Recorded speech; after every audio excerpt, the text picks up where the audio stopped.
നമസ്കാരം. പ്രധാന വാർത്തകൾ.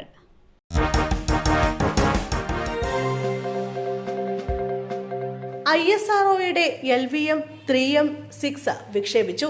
ശ്രീഹരിക്കോട്ടയിലെ സതീഷ് ധവാൻ സ്പേസ് സെന്ററിൽ നിന്ന് രാവിലെ 8:55 വിക്ഷേപണം നടന്നത്. LVM 3യുടെ മൂന്നാം വാണിജ്യ വിക്ഷേപണ ദൗത്യമാണിത്. അമേരിക്കൻ കമ്പനി AST സ്പേസ് മൊബൈലിന്റെ ബ്ലൂബേർഡ് ബ്ലോക്ക് 2 ഉപഗ്രഹത്തെയാണ് ബാഹുബലി എന്നറിയപ്പെടുന്ന ഇന്ത്യയുടെ ഏറ്റവും കരുത്തുള്ള റോക്കറ്റ് ഈ ദൗത്യത്തിലൂടെ ബഹിരാകാശത്തിലേക്ക് എത്തിക്കുന്നത്. 6100 കിലോഗ്രാമാണ് ഈ ഉപഗ്രഹത്തിന്റെ ഭാരം. ഉപഗ്രഹാധിഷ്ഠിത ഇന്റർനെറ്റ് സേവനങ്ങൾ നൽകുന്ന കമ്പനിയാണ് AST സ്പേസ് മൊബൈൽ. നേരിട്ട് മൊബൈൽ ഫോണുകളിൽ ഉപഗ്രഹ ഇന്റർനെറ്റ് ലഭ്യമാക്കാനാണ് ഇവർ പദ്ധതിയിടുന്നത്. 2 മാസത്തിനിടെയുള്ള LVM 3യുടെ രണ്ടാം വിക്ഷേപണമാണിത്. ഇത്രയും ചെറിയ ഇടവേളയിൽ LVM 3 ദൗത്യങ്ങൾ നടക്കുന്നതും ഇതാദ്യമായാണ്. മുതിർന്ന CPIM നേതാവ് PK ശ്രീമതിയുടെ ബാഗും ഫോണും മോഷണം പോയി. മഹിളാ അസോസിയേഷൻ സമ്മേളനത്തിനായി ബീഹാറിലേക്ക് പോകും വഴിയായിരുന്നു മോഷണം. കൊൽക്കത്തയിൽ നിന്ന് ബീഹാറിലെ സമസ്തിപൂരിലേക്ക് പോകവെ ട്രെയിനിൽ വെച്ചാണ് കവർച്ച നടന്നത്.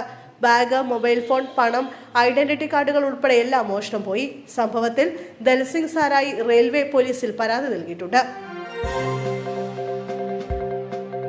ലൈംഗിക അതിക്രമ കേസിൽ പ്രതിയായ ചലച്ചിത്ര സംവിധായകൻ PT കുഞ്ഞുമുഹമ്മദിനെ അറസ്റ്റ് രേഖപ്പെടുത്തി വിട്ടയച്ചു. ഇന്നലെ രാവിലെയാണ് PT കുഞ്ഞുമുഹമ്മദ് കണ്ടോൺമെന്റ് സ്റ്റേഷനിൽ ഹാജരായത്. കുഞ്ഞുമുഹമ്മദിന് കോടതി നേരത്തെ മുൻകൂർ ജാമ്യം നൽകിയിരുന്നു. കോടതി നിർദ്ദേശപ്രകാരം സ്റ്റേഷൻ ജാമ്യത്തിലാണ് കുഞ്ഞുമുഹമ്മദിനെ വിട്ടയച്ചത്. വനിതാ ചലച്ചിത്ര പ്രവർത്തകയാണ് മുൻ MLA കൂടിയായ PT കുഞ്ഞുമുഹമ്മദിനെതിരെ പരാതി നൽകിയത്. കഴിഞ്ഞ മാസം 6-നായിരുന്നു പരാതിക്കാസ്പദമായ സംഭവം നടന്നത്.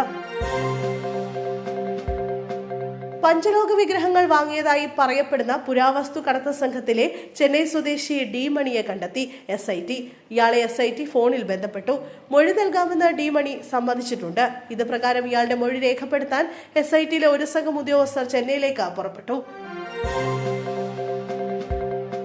വാളയാർ ആൾക്കൂട്ട കൊലപാതകത്തിലെ പ്രതികളിൽ ഒരാൾ കോൺഗ്രസ് പ്രവർത്തകനെന്ന് സ്പെഷ്യൽ ബ്രാഞ്ച് റിപ്പോർട്ട്. തദ്ദേശ തെരഞ്ഞെടുപ്പ് സമയത്ത് കോൺഗ്രസിൽ ചേർന്ന അട്ടപ്പള്ളം സ്വദേശി വിനോദാണ് പ്രതിപട്ടികയിൽ ഉൾപ്പെട്ടിരിക്കുന്നത്. കൊല്ലപ്പെട്ട ഛത്തീസ്ഗഡ് ബിലാസ്പൂർ സ്വദേശി രാംനാരായണനെ നേരിട്ട് ആക്രമിച്ച 7 പേരെയാണ് പോലീസ് ഇതുവരെ അറസ്റ്റ് ചെയ്തത്.